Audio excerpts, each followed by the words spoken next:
Et bonjour à tous et à toutes. On se retrouve pour le BGA Summer Major 2026, deuxième partie des quarts de finale. Donc on a un premier quart de finale qui va opposer d'un côté Tibouyo, qu'on avait déjà vu, on avait déjà vu son match contre Cocodillo, je crois, lors de la première phase, qui a fini premier sur 8 des 8 qualifiés pour la seconde phase. Et en face, on a Dodo simplement, qui est un autre joueur français qui a terminé huitième. Donc c'est un peu le choc des extrêmes entre d'un côté le premier du classement, de l'autre le huitième du classement. Et on va jeter un petit coup d'œil comme ça un petit peu aux différents profils des différents joueurs. On va commencer avec Dodo tout simplement. Même Dodo simplement tout court. Ok, donc Dodo simplement, un joueur que à titre personnel j'ai jamais affronté, qui a commencé à jouer, alors de ce que j'ai l'air de comprendre de mon passé mathématique inexistant, qu'il a dû commencer à jouer début juillet, donc ça fait à peine un mois qu'il joue. Donc c'est assez impressionnant d'être déjà en deuxième partie du tournoi. Il a un Elo de 216 pour 96 parties et 51 victoires. Donc c'est plutôt un Elo assez bas à ce niveau de compétition, mais ça ne veut pas dire qu'il ne saura pas se défendre. Et en effet, il a déjà voilà, 50 victoires à ce jeu. Je vois pas de badge qui viendrait dire qu'il aurait gagné un tournoi ou quelque chose comme ça. Mais un jeune joueur prometteur qui va affronter Tibouyo, qui lui par contre les badges il les collectionne comme si c'était des images Panini, parce il a un badge de top 3 Elo au mondial, parce qu'en effet en Elo il est à 646, troisième de Elo, 252 parties et 183 victoires. Qu'est-ce qu'on a là-dedans? On a du top 10 d'arène, on a de la deuxième place à des tournois. Bon, bah, vous l'avez bien vu déjà de toute façon lors de la première, du premier stream. C'est du costaud. Bah, c'est parti, sans plus attendre, on va voir est-ce que Dodo va réussir à faire mentir un petit peu les Hello et va réussir à prendre le dessus sur Tibouyo, ou alors est-ce que c'est une promenade de santé pour le joueur leader du tournoi pour l'instant? Eh bien, on va bien voir ça dans la première game. Et on se retrouve donc pour la première game. Donc on est du point de vue de Tibouyo et on est face à Dodo simplement. Donc la première game de cette partie. On va commencer par regarder un petit peu ce qu'il y a en termes de pick et ban. Et on voit directement que bah, le premier personnage qu'on regarde, c'est le vieil ours. Et le vieil ours a été ban. Ok, intéressant. Donc ça évite que le premier joueur soit obligé de ban le gros ours. Et ouais, les noms ça varie, hein, je suis comme ça. Et on voit aussi qu'il y a deux personnages qui sont plutôt haut dans la tier list, qui sont le grappin et le tavernier qui ont été ban. Et la manipulatrice qui est toujours, bah, c'est toujours intéressant, une manipulatrice donc qui a été ban aussi. Donc, ok, qu'est-ce qu'on peut sortir de ce ban? On peut sortir que bah, sur les quatre grands manipulateurs du jeu, bah, il y en a deux qui ont été ban. Donc, soit ça va se battre pour la manipulation, soit ça va un petit peu ignorer ce côté-là de la partie. Et on va voir par quoi commence Tibouyo. Donc, Tibouyo commence par ban Shaman. Ok. J'imagine qu'il a considéré que dans ces parties très courtes, parce qu'on en rappelle, on est sur du 3 minutes, que dans ces parties très courtes, bah, Shaman, il y a moyen de se faire prendre un truc qu'on n'avait pas prévu. C'est vrai que quand toi, tu es le favori de la partie, peut-être ban Shaman, ça peut être un truc assez prudent, parce que quand on manque de temps, parfois on peut pas calculer toutes les options que le Shaman peut ouvrir, et ça peut faire peur. En face, Dodo choisit de ban Garde Royale, qui est un des top tiers, et on va voir ce par quoi il va ouvrir. Premier personnage, il recrute l'illusionniste, il met en face du leader adverse, il dit bah voilà, j'espère que tu as prévu de bouger, sinon tu es mort. Bon, que dire de ce premier pick illusionniste? Bah c'est plutôt bien, on va pas se mentir, mais ça ouvre en fait la possibilité à Tibouyo de prendre par exemple une doublette cogneur protecteur et ou cogneur ou cogneur geôlier, et un peu forcer comme ça Tibouyo à devoir prendre bah, l'autre personnage, et donc se retrouver avec un deuxième personnage qui serait un petit peu plus passif, hein, même si c'est jamais perdu un protecteur ou un geôlier. Mais on va voir ce qui se passe. Donc il se décale évidemment, parce que sinon, évidemment, si tu te décales pas, tu vas te faire TP et changer de place avec l'illusionniste, et puis après on a juste à recruter un assassin, et il y a la partie qui est terminée. Donc il se déplace, et on va voir ce qu'il va choisir. Et c'est donc Cogneur Geôlier qui va avoir en face de lui.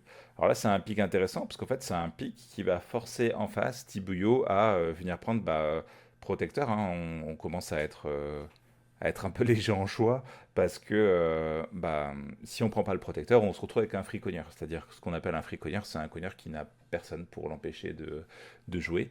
Et ça, c'est quand même chaud à gérer. Donc voilà, donc on se retrouverait face à un cogneur illusionniste, excusez-moi, cogneur geôlier face à protecteur illusionniste. Bon, ça joue encore. Et il prend Wanderer. Waouh, waouh, waouh, waouh. Ok, Wanderer, Wanderer illusionniste. Wanderer illusionniste, j'avoue que c'est étonnant, parce que là tu laisses vraiment l'opportunité à Tibouillot de ban le protecteur et de te retrouver un peu nu face à ça. Donc, surtout que là, on est sur des persos qui vont essayer de se déplacer en pack et qui vont laisser peu d'espace à la Wanderer. C'est vrai que la Wanderer, souvent, c'est plutôt un perso qu'on prend troisième, quatrième pick, quoi. C'est pas un perso qu'on voit si tôt. J'avoue que dans la synergie avec l'illusionniste, je préfère un peu le Wisp, parce que ça permet au moins à l'illusionniste d'aller se balader un petit peu où il veut. C'est pas hyper évident pour moi la synergie Wanderer illusionniste. À part si on est en mode, bon, on va aggro comme des cochons, et puis ça nous permet d'avoir un personnage qui va très vite un petit peu au corps à corps avec le Wanderer. Mais face à un free cogneur, ça risque d'être compliqué. Bon, toujours est-il, on sort de cette première sélection, on va voir un petit peu les bans qui vont avoir lieu. Et en effet, Tibouillot, il se laisse pas avoir, c'est un connaisseur du jeu. Il dit, là, tu m'as laissé l'opportunité de ban le protecteur, je ne te le laisse pas prendre, je le dégage. Et donc en face, Dodo qui décide de ban le vizir. Là aussi, si on prend les persos que. Donc en fait, là, donc c'est à Dodo de ban. Donc en fait, vu qu'il c'est à lui de ban, ça veut dire que le prochain mouvement va être le mouvement de Tibouillot, et va être euh, le choix, le troisième choix de Tibouillot qui va arriver. Donc en fait, quand tu es dans cette situation, si tu bannes, c'est que tu bannes la plus grosse menace que tu pourrais avoir face à toi. Euh, Parce que tu sais que ça va être au tour de l'autre de sélectionner le personnage. Est-ce que Vizir c'était le plus gros. Est-ce que Vizir c'était la plus grosse menace? J'en suis pas sûr du tout. Acrobat c'est très très fort. Tacticienne dans ce cas ça peut être intéressant, surtout avec un fricogneur. Euh, Assassin, c'est toujours intéressant, même si dans ce cas-là, t'as l'illusionniste, t'as envie de garder l'assassin. Ouais, bon, Ban Vizir, c'est étonnant quand même, j'avoue. Pendant ce temps-là, Tibouyo, pop, pop, pop, il a pas de pression, il s'avance. À noter que en s'avançant comme ça, de la sorte, il laisse la possibilité à la Wander de jump ici et d'être échangé avec l'illusionniste. Alors, est-ce que c'est très grave? Je pense pas, mais c'est-à-dire qu'en tout cas, dans tous les cas, il laisse la possibilité, il laisse un trou ici à la Wanderer pour jump et venir derrière les lignes adverses, sachant que la règle de la Wanderer, c'est qu'elle peut se téléporter n'importe où, sauf à une case de distance des personnages adverses. Euh, ok, il avance comme ça, et donc qu'est-ce qu'il va recruter? Et c'est une recrue tacticienne. Bon, tacticienne, c'est super fort, hein. Pour moi, faut attendre un petit peu que la méta se stabilise, hein, mais ça fait partie des personnages top tier. Donc, très très bon tacticienne. Est-ce que ça synergise vraiment avec son équipe? C'est pas les meilleures synergies, parce qu'en fait là il lui manque un petit peu un personnage pour aller au contact et pour pouvoir activer la tacticienne. Par contre là ce qui est intéressant c'est que il y a deux grands personnages qui vont réussir à faire ça, qui sont l'acrobate et la wisp. Et en fait, comme il reste deux personnages et qu'il va y avoir un pic de Dodo puis un pic de Tibouillot, il est sûr que quel que soit le pic de Dodo, il va se retrouver avec un des deux personnages bleus qui vont pouvoir aller au corps à corps rapidement, parce que le pouvoir de la tacticienne, c'est déplacer un personnage de une case du moment où il y a un de tes personnages qui est contre le leader adverse. Donc c'est un super pic en fait de choisir tacticien à ce moment-là, parce qu'en fait il se laisse totalement la liberté. Alors que si par exemple il avait anticipé différemment, il avait dit bah ok je vais prendre l'acrobate histoire d'avoir un personnage qui se déplace et ensuite peut-être prendre la tacticienne, bah, il se laissait la possibilité de ne pas avoir la tacticienne. Donc là il y a un ordre des coups qui est hyper intéressant, euh, qui est redoutable j'ai envie de dire. Euh, et en plus ça contre ce que j'avais dit, c'est-à-dire que ça contre la possibilité que de faire apparaître ici la Wanderer, parce qu'en fait, le nouveau personnage qui est apparu, la tacticienne, vient empêcher cette téléportation. Et donc, qu'est-ce que ça force? Ça force la Wanderer de faire juste un mini-saut devant. Et j'imagine que, voilà, Legionisa avancée, la leaduse se met un petit peu à l'abri. Mais déjà, bon, si on devait faire un premier bilan, on va voir qui va prendre. Donc, j'imagine que là, tu prends Acrobat, histoire d'aller poursuivre ton aggro en face de toi. Et il prend Wisp, ok. C'est un peu, là, vous voyez, c'est un peu des pics à contre-temps, quoi. Euh, c'est pas mauvais, hein. Enfin, mais il n'y a pas le bon tempo. Je sais pas si vous sentez, en fait, comme le momentum est pas du bon côté actuellement pour Dodo.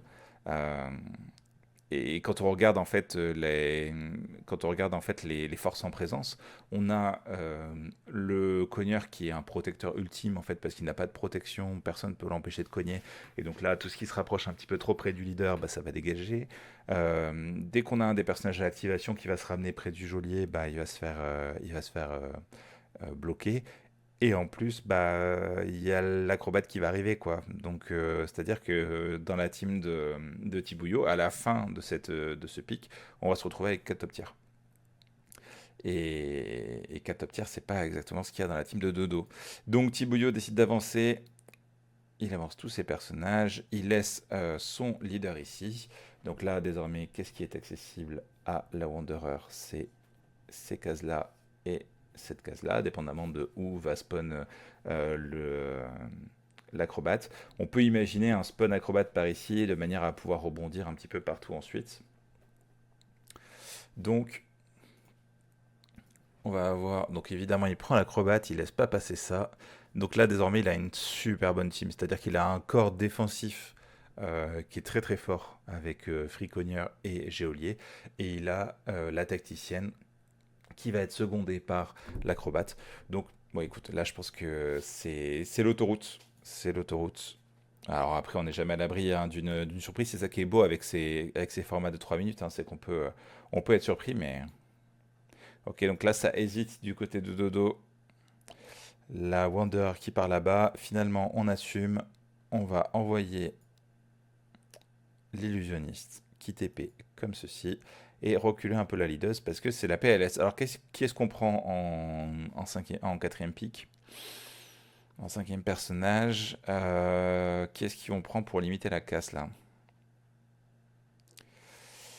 On a agressé très fort le roi. Je pense qu'un sniper, un assassin, ça peut être pas mal. Sniper qui va permettre de limiter un petit peu le côté, enfin le déplacement du roi, donc limiter la possibilité de s'enfuir un petit peu. Et Assassin qui va venir, entre guillemets, bah, aussi protéger notre propre leader. Je pense que le pick sniper peut être le meilleur pick dans ce cas-là. Et c'est un pick nice sniper. Ok, et donc le pick sniper, on a donc les deux équipes qui sont face à face. Et on peut voir que, bah, ouais. Comme on disait un petit peu dans le précédent quart de finale, on se retrouve quand même avec sur la partie 3 personnages proactifs face à 2 personnages proactifs. Donc c'est-à-dire que tes 2 personnages proactifs, il va falloir qu'ils soient vraiment très proactifs de manière à lutter un peu contre ça. Donc il commence par à déplacer le leader dans cette direction. Ok. Donc ça veut dire que bah, là il y a un gros espace de danger. Si l'illusionniste vient se TP ici, vient se déplacer ici, pardon. Donc là, il y a deux choix. Soit il vient descendre le cogneur, soit il vient sauter par-dessus avec l'acrobate. À savoir qu'on est quand même face à un leader qui est pas très loin et face à un free cogneur. Donc je pense qu'il a tout intérêt à avancer son cogneur par ici. Peut-être aussi ces différents éléments ici pour bloquer l'illusionniste, et sauter ici avec son acrobate. Il sera vraiment pas si malin dans cette situation. On se rapproche du leader adverse, on forme une position intéressante. Ok, il rapproche, c'est exactement ce qui va se passer. Il arrête ici et il dit c'est à toi de jouer. Donc autour de Dodo, il avance son sniper de manière à laisser une espèce de porte de sortie à sa leaduse, mais ça va être compliqué de passer, sachant que il y a le cogneur qui arrive et que le cogneur, il cogne. Il va déplacer. Ça contourne un petit peu et il essaie de faire en sorte de bloquer les possibilités avec la Wisp. Euh, je crois pas que ce soit, soit vraiment suffisant parce que quand tu as ce format-là de personnages, c'est-à-dire que tous tes personnages sont côte à côte, c'est assez facile en fait quand l'adversaire manque de menaces.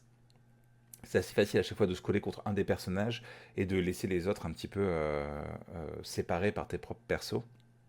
C'est là où il y a la limite de la Wisp en fait. La Wisp est un personnage qui est incroyable en fait, qui peut faire plein de choses, plein de synergies, il y a plein de trucs trop cool avec la Wisp. Un de mes personnages préférés en fait. Mais c'est un personnage qui n'est pas un danger. Donc en fait là on se donne l'impression d'avoir trois personnages qui viennent mettre le danger face au leader adverse. Mais au final il n'y en a que deux. Et deux plus un personnage un peu neutre, ça va être compliqué de défendre, je dois bien avouer.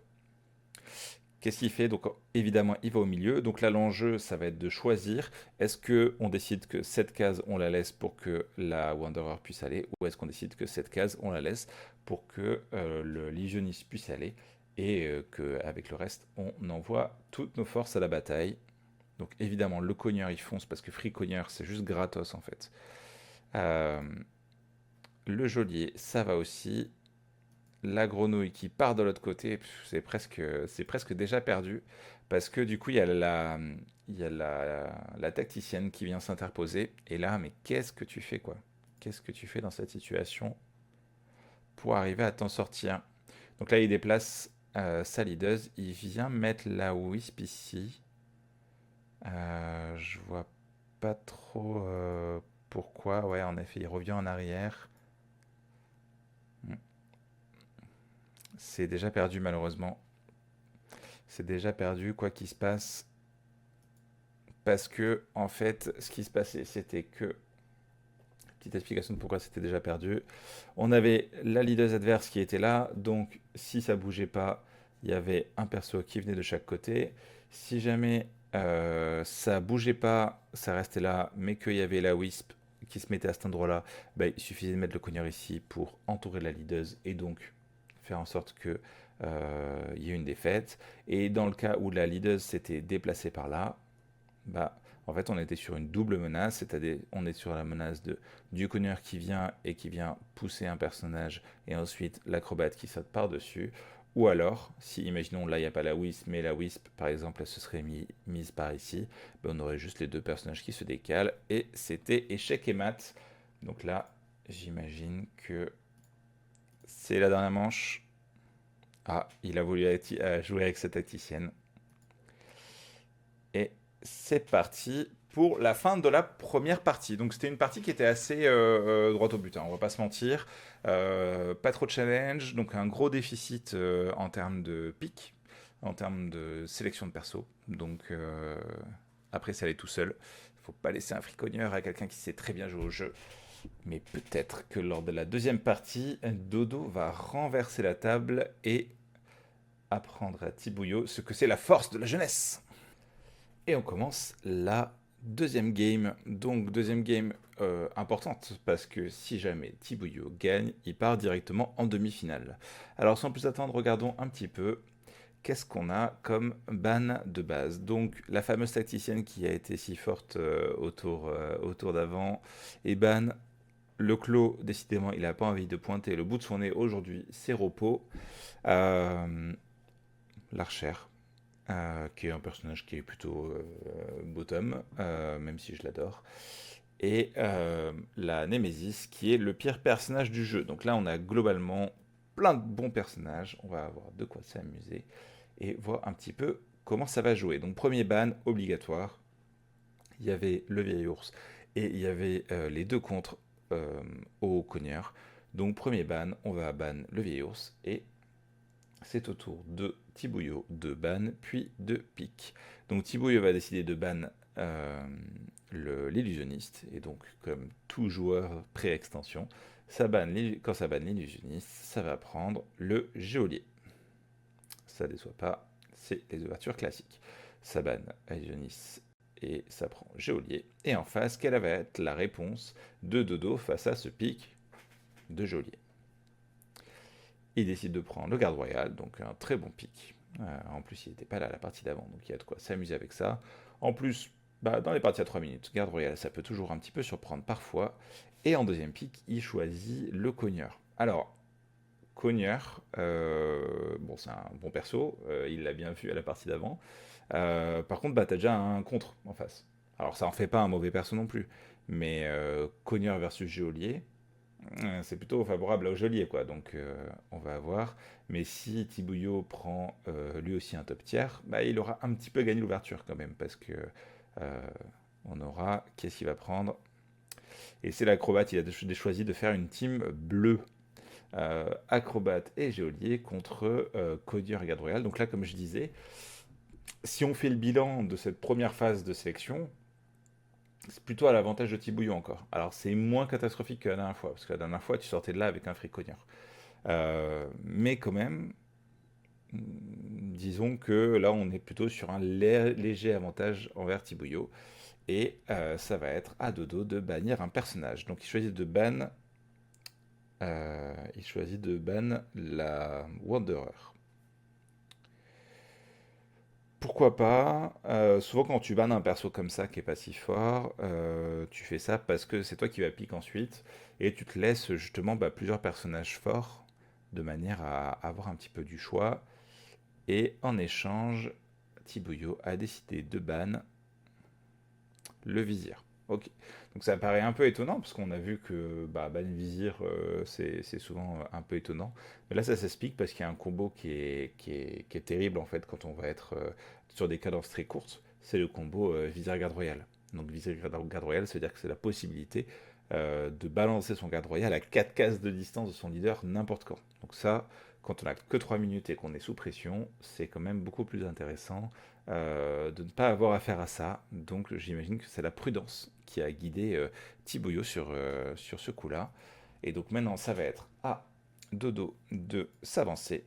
Donc il décale son leader, il envoie son garde royal au contact, et il avance son cogneur. Ok, rien de plus classique par rapport à ça. Et il envoie la manipulatrice. Donc, intéressante la manipulatrice quand elle est située à cet endroit-là, c'est qu'elle lui dit, un peu à la manière du sniper, elle lui dit, attention, frérot, si tu laisses ton personnage directement sur cette ligne-là, alors, je vais te le ramener ici, je vais ramener mon cognard ici et tu auras perdu. Donc, il y a une question qui est posée au leader adverse, c'est-à-dire au leader de Tibouillot, et on va voir comment il répond.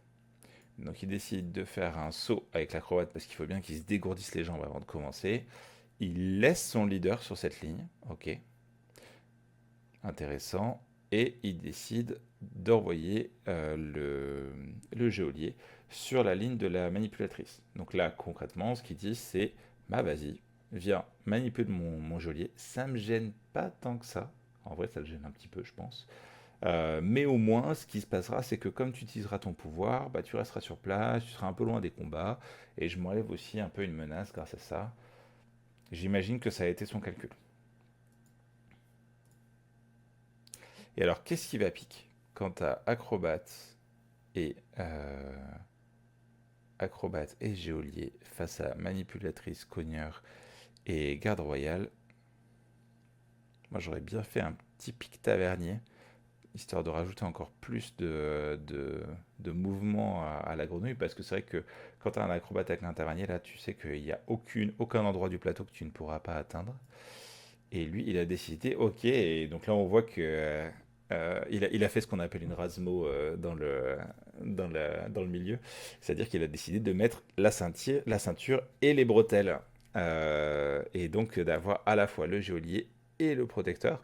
Alors c'est pas absurde, hein, c'est une façon de dire vraiment ton cogneur il servira à rien, prépare-toi, et il va pas déplacer un seul personnage de la partie. En plus, la manipulatrice que tu viens de mettre et qui m'a un peu embêté, bah, elle va pas servir à grand chose non plus, parce que j'ai mon protecteur. Bon, c'est un peu passif, mais bon, ça c'est moi qui ai la souris qui démange qui dit ça. C'est totalement valable et c'est totalement un build qui peut se débrouiller. Il faudrait que le quatrième personnage soit un personnage qui a un petit peu de l'allant, quoi. Un petit peu qui puisse se débrouiller par rapport à ça.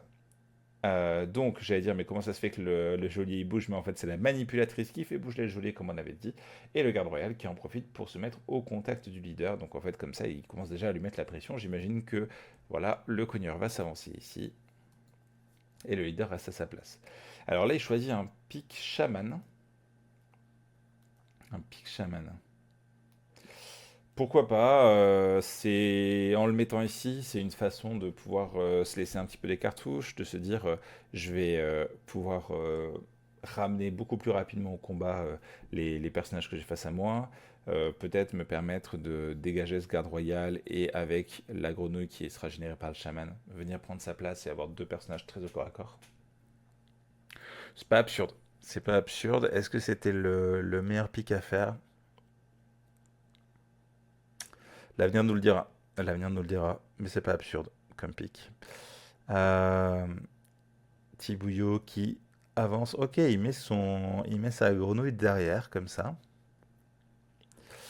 Ok, donc là, globalement, pourquoi mettre sa grenouille ici et pourquoi pas la monter plus haut par ici, par exemple? J'imagine que l'idée, c'est de dire, bah, ok, je sais que tu vas transformer ici ton, ton cogneur en grenouille et donc que tu vas pouvoir sauter à la place du garde royal, mais je vais t'obliger à sortir le garde royal de là, c'est-à-dire à l'amener sur une case qui sera un petit peu moins vénère, alors que si jamais ma grenouille, au lieu d'être là, elle était allée là, bah peut-être le garde royal aurait pu se mettre à cette place-là, la grenouille se mettre à cette place-là, et là on commence vraiment à avoir le feu un petit peu au pantalon. Donc j'imagine que c'est l'idée, c'est pour ça qu'il a décidé de temporiser par rapport à quelque chose de plus agressif qu'il aurait pu faire. Donc là, qu'est-ce qu'il veut faire? Donc il a un bon corps défensif le qui a bien entamé en fait le pouvoir d'action des personnages en face, donc il pourrait très bien prendre un assassin, mais là il y a quand même un personnage qui est trop cool, c'est le tavernier qui traîne. Donc là, je reste sur mon col de tavernier et c'est le tavernier qui est choisi. Ok, les grands esprits se rencontrent, hein. Juste pas dans le même tempo. Euh, c'est au tour de Dodo qui va décider de avancer sa manipulatrice histoire de jouer un petit peu. Donc là, on voit, il va très probablement en fait faire la transformation chaman vers cogneur. Mais du coup, il est obligé de reculer son garde royal qui perd un petit peu de l'allant en étant par là. Ça transforme, ça envoie. Donc là, l'idée, elle est pas bête, hein, c'est-à-dire que tu as un cogneur qui sert plus à rien. Autant l'envoyer au corps à corps, autant essayer de faire quelque chose avec. Tu sais qu'il va pas pousser grand monde, mais en même temps, voilà, faut qu'il fonctionne. Et on a quand même une menace, c'est-à-dire que si ce géolier il disparaît et que tu mets personne à la place, ça va pouvoir commencer à être un petit peu chaud pour ton leader. Thiboyo qui avance tout le monde, qui fait une structure comme ça, qui vient enfermer totalement le cogneur et rendre le garde royal un peu inutile, hein, parce que pour l'instant, vu que le leader est à l'autre bout du monde, le garde royal va falloir qu'il contourne la terre entière pour venir jusqu'ici.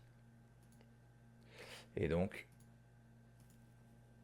le fameux cogneur qui redevient ce qu'il est, c'est-à-dire un gros mec plein de muscles arrêté par le protecteur. Et ok, donc Dodo qui commence à faire le tour. Mais enfin, je sais pas si vous le sentez, mais on voit à quel point en fait euh, il est impuissant. En fait.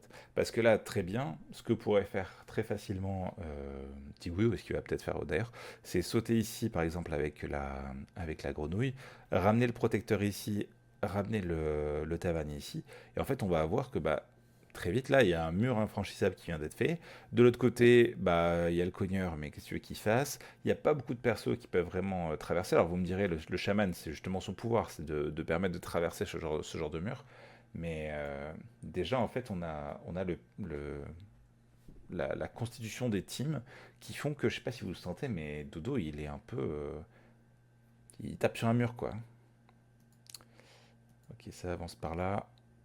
Ça avance par ici. Ah oui, très agressif.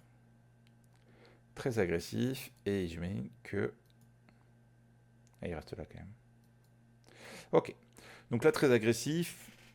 Il a dû calculer à l'avance un coup qui semble assez intéressant pour Dodo, c'est-à-dire de venir ici et transformer ça en grenouille, ramener la grenouille par là, ramener par exemple le, le Minotaure par ici. Quoique non, en fait, il faudrait faire en sorte de bloquer en fait l'accès au tavernier. Donc il faudrait en réalité prendre ici le cogneur et l'amener par là et transformer le garde royal et l'amener ici de manière à ce que le roi adverse puisse pas s'enfuir. Donc là sur une partie classique, on va calculer un petit peu tout ça et on va voir qui va être le premier à attraper l'autre. Euh, et on va bien voir sur une partie de 3 minutes comme ça ce qui va se passer. Donc, Dodo déplace sa leaduse, il le transforme en crapaud, donc il décide d'aller dans la version offensive. Il met le cogneur sur le côté, mais alors là, attention, il va falloir bien calculer parce que il libère l'espace avec le tavernier pour remonter.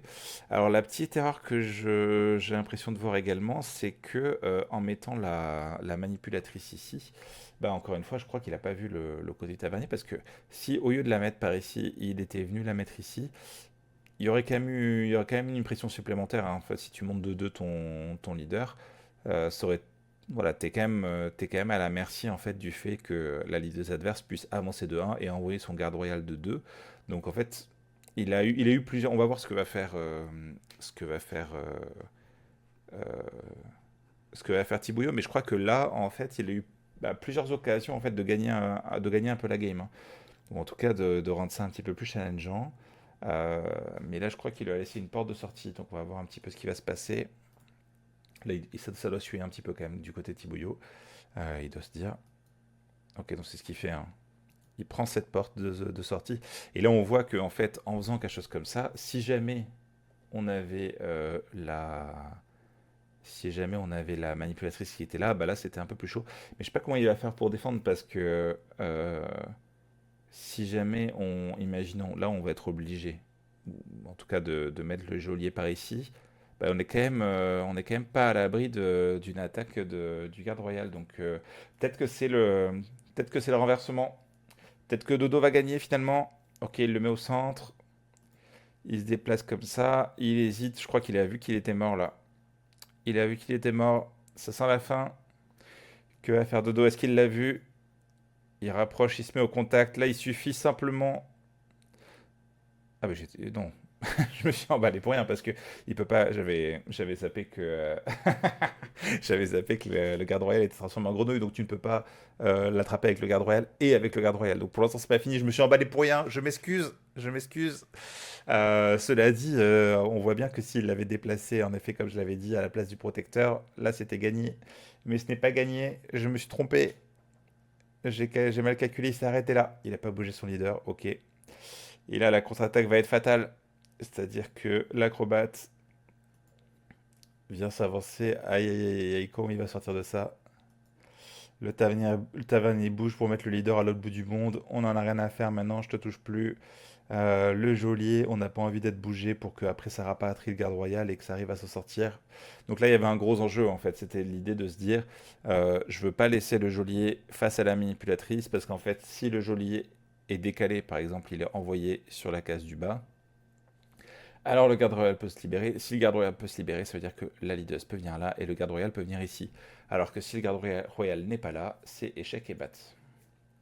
Oh là là là là là. J'en ai rajouté par mon erreur de commentaire et c'est un retournement de situation incroyable. On dirait que c'est préparé à l'avance. Que va faire Dodo? Dodo, c'est la PLS. Il essaie de pousser. Il se dit bah, attends, mais moi j'avais un cogneur. Faut bien que ça serve à quelque chose, mon cogneur. Mais en fait là, ça sert à rien de le pousser ici. Alors il revient en arrière. Il déplace sa leaduse, mais là, le garde royal, il peut plus venir aider. C'est la pire situation qui aurait pu se pousser. Finalement, qui revient en arrière. Finalement, il le remet là et il se dit, mais c'est fini, qu'est-ce que je peux faire? Et dans le doute, je vais envoyer le chaman sur le protecteur, mais ça sert à rien parce que à la fin du tour de l'adversaire, le protecteur redeviendra le protecteur et ce sera la fin. Ça déplace. Oh, il utilise même pas son cogneur. Il est déprimé. Il dit là, il est là. Oh, c'est bon. De toute façon, ça va plus à rien. J'aime pas utiliser. Je vais faire la grève du cogneur jusqu'à la fin. De toute façon, je m'étais retrouvé face à un protecteur et face à un geôlier. Ça va à rien, mon cogneur. Et c'est la mort. Il a même libéré le passage. Donc là, c'est la déprime parce que en effet, hop, il va ramener son acrobate. Il a plus qu'à attendre la fin du tour. C'est la transformation du protecteur et c'est à la fin de la partie. Ok. Bah, deux parties assez à sens unique, hein, quelque part. Où il y a l'expérience qui a payé, hein, on va pas se mentir. Là, on sent qu'il y a vraiment un gros gap d'expérience entre les deux joueurs. Il y a Tibouyo qui a deux fois le Hello de Dodo, hein, donc c'est normal. Et puis Dodo qui semble avoir commencé le jeu il y a peu, donc hésite pas, continue. T'es sur la bonne voie et c'est déjà trop cool d'avoir fait un quart de finale. C'est impressionnant. Mais là, ouais, ouais, c'est sans appel. Il n'y avait pas de chance. Il y avait trop d'écart entre les deux joueurs. Bon, mais voilà. J'espère que vous avez apprécié ce deuxième quart de finale et on se retrouve bientôt pour le troisième quart de finale qui devrait laisser voir l'affrontement entre Cocodinho et Poncho Villa, deux personnes qu'on a vues en vidéo précédemment. Allez, ciao!